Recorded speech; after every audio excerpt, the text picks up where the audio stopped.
Somebody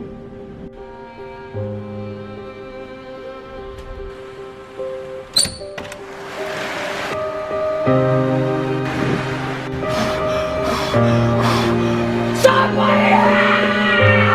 Help me! Summer's coming! I need to get shredded for summer! Anyone! I need help! I need help! I need help! I need help! I need help!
What is up, guys? So today I thought that since I've been getting bombarded with questions about toning up, shredding up for summer, looking your best now that it's coming to the Australian summer, I thought that I would give you guys a basic rundown of everything you need to know of how to lean up, tone up and get shredded as fuck for summer. So let's get started.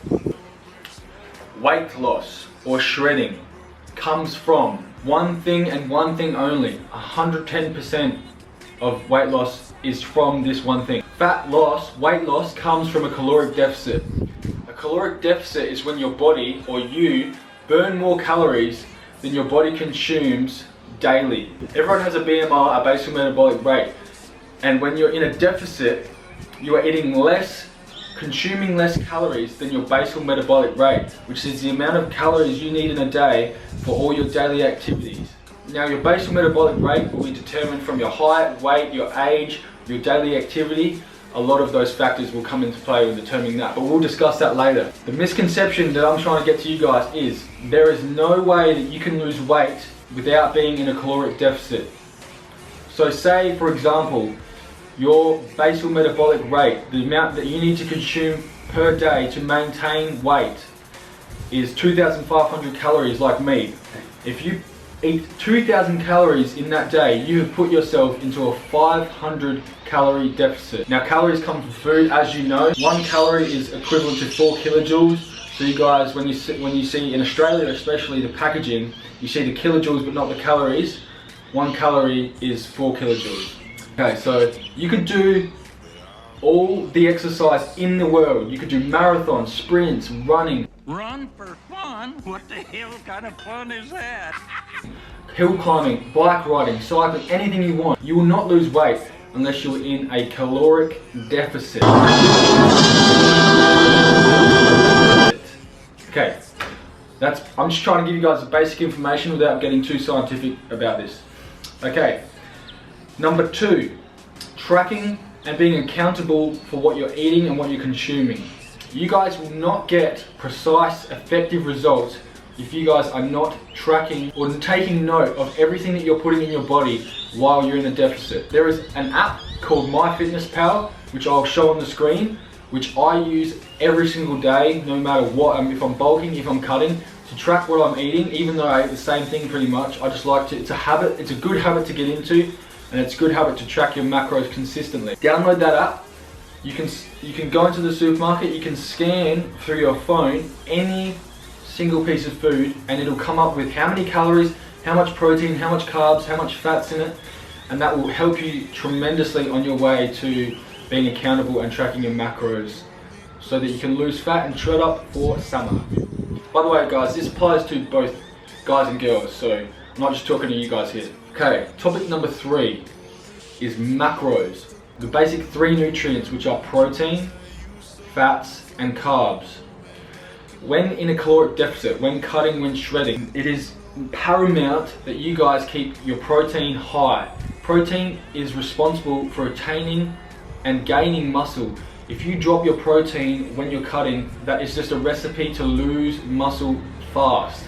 Obviously, if you're a natural competitor, if you're a natural athlete, if you're a natural gym goer, and you're not taking any anabolics, then you are going to lose some muscle in your shred. It is just a natural, it just happens. A successful shred, a successful cut is losing minimal amount of muscle and maximum amount of fat. Keep your protein high. For me, protein should be around 1 gram to 1.5 grams of protein per pound of body weight. So I weigh around 205 pounds, which is around 95 kilograms.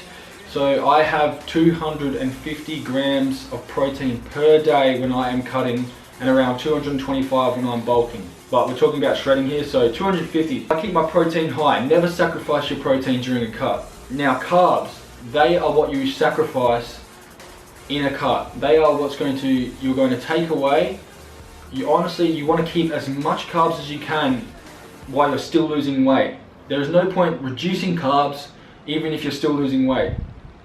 So try and keep them as high as possible, but you sacrifice them before fats and you sacrifice them before protein. Never sacrifice protein during a cut. Next is fats. Fats are responsible, especially during a cut, for your hormone levels. If you drop your fats out, if you drop your fats below 50, below 40, the hormone responsible for fat burning, which is leptin, will just be shut down, and no matter what caloric deficit you're in, it'll be a struggle to lose any weight at all. But I would never sacrifice protein no matter what. Maybe a 10 gram, 20 gram drop, but never below 225 for me personally, based on how much I weigh and my daily needs. Number 4, how you guys can calculate your own basal metabolic rate and work out what deficit you need to be in to lose weight. You can go on any website, I'll put one in the description below. After this video, go and click it. You calculate, you put in your height, your weight, your age, your daily energy needs, and it will give you a calculation, a number, which is how many calories your body uses in a day. Energy, how many calories you need to consume to do your daily activities. For instance, if you put in all your data and at 2,200, that's how many calories you need in a day to maintain weight. Eat 2,000 calories in a day, then that means you're in a 200 calorie deficit. Therefore you're going to lose weight. Everyone's different. If you are at a higher body fat percentage, above 15% to 25%, you maybe need to drop them a bit more drastically, but if you're below 15%, I'll drop your calories by 100 to 50 calories per week, which is what I did when I was cutting back in March. The slower and more precisely you cut and more patient, the more chance you have to retain as much muscle as possible, which is the key here. Topic number 5 is if it fits your macros versus clean eating. For those of you guys who don't know, if it fits your macros is eating whatever you want basically, but as long as it fits your caloric needs, your protein, your fats, your carbs, your macros, everything like that. This is very much personal preference, but for me personally, I love to eat clean. I feel like I retain the most muscle that way, and it's just a mental thing. I want to retain as much muscle possible, and I don't want to have to go to Hungry Jack's, McDonald's, and try and fit all my calories in. That's if it fits your macros. So for me, I don't do that, but I know a lot of people that it works for, and if it works for you guys, if that's what you mentally need to do to maintain or be accountable, then that's perfectly fine. But for me, it's clean eating, and I feel like the most muscle is retained by clean eating. Cardio, topic number 6. Low intensity steady state versus high intensity interval training. For me, low intensity steady state is what I use. Like your fat stores are best burned when you're doing sub-maximal intensity exercise. So, which is low intensity steady state, like a walk, a fast walk, stair climber, something like that. Whereas high intensity interval training for me is hard to track the amount of calories I'm actually burning in a single session, and I just feel like I get a way better results doing low intensity steady state. So that's my opinion. Once again, it's pretty personal preference what works for you guys, but for me, low intensity steady state, just based on what I've read, what I've experienced, and what works for me. But honestly guys, whatever works for you. Topic number 7 is training. Now this is a big one. I see so many people during a cut who will slacken off their training, who won't be intense, who go into the gym thinking 30 reps is the way to do it when cutting. When cutting, you need more than ever to keep your intensity in the gym, your weight that you're lifting as heavy as possible in the hypertrophy range, which is 8 to 15, 8 to 12, based on who you are. Don't start going to the gym using light weights, dropping weight. Just try and keep as heavy as possible, in my opinion, and that will allow you to retain as much muscle as possible. If you go in and start doing 30 reps of extremely light weight, that is a recipe for disaster, in my opinion, and you're just gonna, you're going to sacrifice a lot of muscle doing that. Okay, topic number 8, cheat meals versus refeed days. A cheat meal, in my opinion, is pretty much the mental side of dieting. If you mentally need a break from your diet, you need to have a cheat meal. But if you're not mentally drained from your diet over the course of 12, 14, 18 weeks, then you don't need a cheat meal. But I know people who have cheat meals fortnightly, I know people who have cheat meals weekly. It's honestly just a mental, it should be based on a mental aspect of things, not a physical aspect. Whereas refeeds are, from a physical standpoint, they will increase your hormone levels, increase your leptin levels, and allow you to, for the next week and a half before you have another refeed, kickstart your fat burning hormones again and allow you to gain some energy back that you would have lost during your cut. So a refeed, I personally had a refeed day every week during my cut, and it would be on my leg day, because legs was the hardest thing for me. I probably trained the hardest for legs, to be honest. So, wow, there's a cockroach on my table. Well, cheat meal is pretty self-explanatory. You guys know what that is if you've seen my calorie challenge. But a refeed day is pretty much when you lower your protein for one day only. One day, you'll lower your protein and increase your carbs by 100, 200 grams, and restore all your hormone levels, restore all your carb sources, and kickstart your fat burning hormones, and your leptin levels will be replenished, which is the key hormone in fat loss. That is a refeed day, and also you increase your fats as well, but it's mainly carbs. To sum that all up, number 1, caloric deficit. You will not lose any weight unless you're in a caloric deficit. Number 2, track and be accountable by using MyFitnessPal and be precise and be patient with your results. Number 3 is macros. Protein high, do not sacrifice protein. Carbs are sacrificed first, fats are sacrificed second. Number 4, calculate your statistics online and figure out how many calories you need to be in a deficit. Number 5, if it fits your macros versus clean eating. Once again, clean eating for me, but it's personal preference and what works for you guys. I can't stress that enough. You will not be able to do 12, 14, 18 weeks of dieting if you are not doing something that works for you. Number 6, cardio. Low intensity steady state versus high intensity interval training. For me personally, low intensity steady state, as fat is burned optimally during submaximal intensity.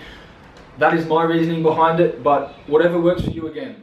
I know I say that a lot, but it's honestly, whatever works for you in bodybuilding or fitness, anything like that is going to get you the best results, and you're going to be able to be accountable for a longer period of time. Finally, training. Keep your intensity up. Keep the mindset that you're going to smash your workouts. Do not drop the weight. Do not drop your intensity. Go in there, smash your workout, hour, 2 hours, whatever it is, and just focus on smashing your workouts. That is, if you start dropping the weight, you're going to lose muscle. I know that this has been quick, and I know that this has been basic. If you guys want me to do a more in-depth video on cutting, shredding, anything at all, please leave it in the comments below, because I will check them, and I will be doing a lot more informational videos like this. Oh, that was hard. God, I smashed it out. My camera battery has been on 1 bar this entire time, so if I was talking fast, I apologize. I wanted to keep it basic for you guys. I wanted to keep it in English because I know it's a very complex type thing, and a lot of people can get mixed up and just have no idea what's going on with it all. So I really hope that you guys took something away from this video, and I appreciate you all for watching it. Thank you so much, and I will see you guys in the next video. See ya!